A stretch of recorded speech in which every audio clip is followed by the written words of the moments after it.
Hello friends, कैसे हैं आप सब। राधे राधे। आज हम शिव पार्वती की नई कथा के बारे में जानेंगे। शिव पार्वती की नई कथा प्रेम की अग्नि परीक्षा कहानी है। एक कैलाश पर्वत पर भगवान शिव माता पार्वती का जीवन सुखमय चल रहा था। वे प्रेम, त्याग और शक्ति के प्रतीक थे।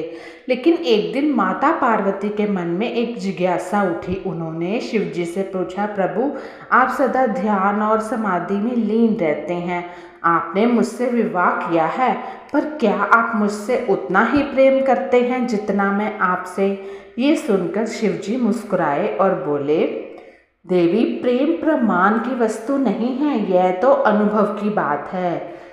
पर माता पार्वती ठहरी जिज्ञासु। उन्होंने कहा, अगर ये सत्य है तो मैं चाहती हूँ कि आप मेरा प्रेम एक परीक्षा से सिद्ध करें, यानी कि मैं आपकी परीक्षा लेना चाहती हूँ। इस बात पर शिवजी पहले तो सोच में पड़ गए और फिर बोले, ठीक है। उसके बाद भगवान शिव ने उनकी बात मान ली और बोले, कहो तुम्हारी परीक्षा कैसी होगी। माता पार्वती ने कहा, मैं अपनी दिव्य शक्तियाँ त्याग कर एक सामान्य स्त्री बन जाऊंगी और इन संसार में कहीं छुप जाऊंगी। अगर आपका प्रेम सच्चा है तो आप मुझे अपने प्रेम से अपने पास बुला लेंगे। ये सुनते ही शिवजी ने उन्हें क्या कहा, मुस्कुराकर, तथास्तु। पार्वती की वन यात्रा। माता पार्वती ने अपनी सारी शक्तियां त्याग दी और एक सामान्य स्त्री के रूप में धरती पर आ गई। वह अब कोई देवी नहीं थी, ना ही उनके पास दिव्यता थी, ना ही वे किसी को अपनी पहचान बता सकती थी। उन्होंने एक घने जंगल में आश्रय लिया, जहाँ वे एक साधारण महिला की तरह जीवन व्यतीत करने लगी थी। क्योंकि प्रेम की सिर्फ अनुभूति होती है, प्रेम कोई दिखावा या कुछ होता तो है नहीं। तो यही वो देखना चाहते थे कि शिव जी उनसे कितना प्रेम करते हैं। इधर कैलाश पर्वत पर भगवान शिव ने जब माता पार्वती को अपने पास ना पाया तो उन्होंने अपने गणों को चारों दिशाओं में भेज दिया, किंतु वो माता पार्वती को ढूंढने में असफल रहे।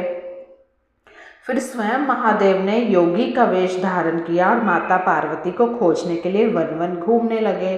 उन्होंने नगरों, गांवों, पर्वतों, गुफाओं और नदियों के किनारे माता पार्वती को खोजा, किंतु वह कहीं ना मिली। अंत महीनों के यात्रा के बाद भगवान शिव एक छोटे से गांव पहुंचे, जहां एक आश्रम में एक स्त्री सेवा कर रही थी।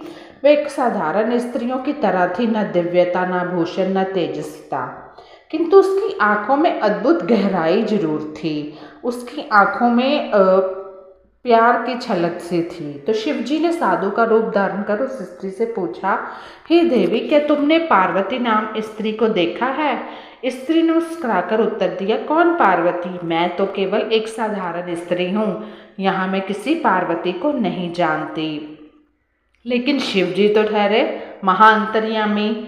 शिव की परीक्षा। भगवान शिव ने महसूस किया कि यही माता पार्वती है, किंतु वे परीक्षा में खरे उतरना चाहते थे। उन्होंने कहा, मैं शिव हूँ, मैं तुम्हें पहचानता हूँ, आओ लौट चले। पर पार्वती बोली, यदि आप सच में मुझसे प्रेम करते तो अपने मुझे प्रेम से स्वयं आकर्षित करें, मुझसे जबरदस्ती मत करे, मुझे जबरदस्ती ना ले जाए। अब भगवान शिव ने समाधि लगाई और अपने प्रेम की शक्ति का संचार किया। उनके प्रेम का तेज समस्त ब्रह्मांड में फैल गया। हर जीव, हर वृक्ष, हर नदी प्रेम के प्रकाश से आलोकित हो उठी। बस फिर क्या था, माता पार्वती ने इस प्रेम की अनुभूति की। उनके हृदय में सच्चा प्रेम जाग उठा।